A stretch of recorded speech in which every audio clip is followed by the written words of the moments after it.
बच्चों, हम रासायनिक साम्यावस्था पढ़ रहे थे।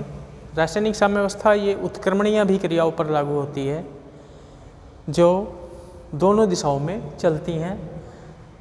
तो रासायनिक साम्यावस्था की परिभाषा मैंने बताई थी, किसी उत्क्रमणीय अभिक्रिया की वह अवस्था जिस पर अग्र अभिक्रिया का वेग विपरीत अभिक्रिया के वेग के बराबर हो जाता है, रासायनिक साम्यावस्था कहलाती है। और अमोनिया का उदाहरण बताया था, अमोनिया के निर्माण का, कि ये नाइट्रोजन और हाइड्रोजन गैस से मिलकर के अमोनिया बनती है और फिर अमोनिया के अपघटन से वापस नाइट्रोजन तथा हाइड्रोजन बनती है। तो इस तरह से उत्क्रमणीय अभिक्रिया है। जब इन दोनों से मिलकर के अमोनिया बनने की दर और अमोनिया से के अपघटन से इन दोनों के बनने की दर आपस में बराबर हो जाती है, तो उस अवस्था को कहते हैं रासायनिक साम्यावस्था। किसी भी उत्क्रमणीय अभिक्रिया में जब अग्र अभिक्रिया का वेग विपरीत अभिक्रिया के वेग के बराबर हो जाता है तो अभिक्रिया की उस अवस्था को रासायनिक साम्यावस्था कहते हैं। आज हम पढ़ेंगे रासायनिक साम्यावस्था के लक्षण। नंबर 1, सबसे पहला लक्षण तो यही है कि साम्यावस्था पर अग्र अभिक्रिया का वेग विपरीत अभिक्रिया के वेग के बराबर हो जाता है। नंबर 2, साम्यावस्था पर अभिक्रिया में कोई भी दर्शनीय या मापनीय परिवर्तन नहीं होता।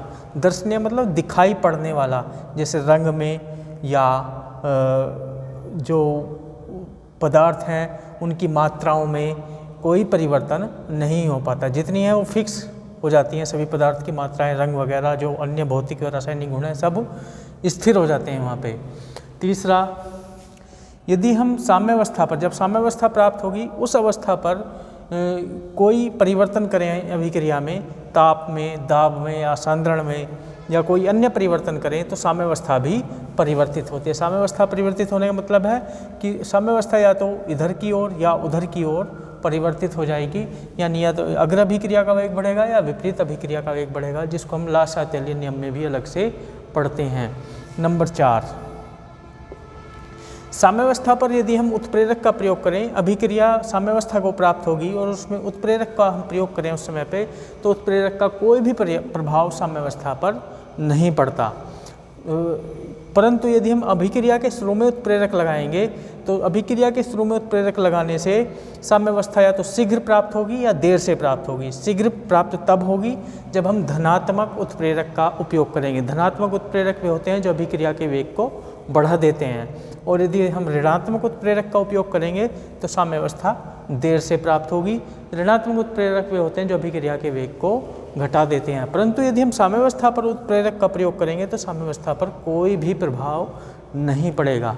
नंबर 5, साम्यावस्था को, अभिक्रिया को किसी भी दिशा में प्रारंभ करके प्राप्त किया जा सकता है।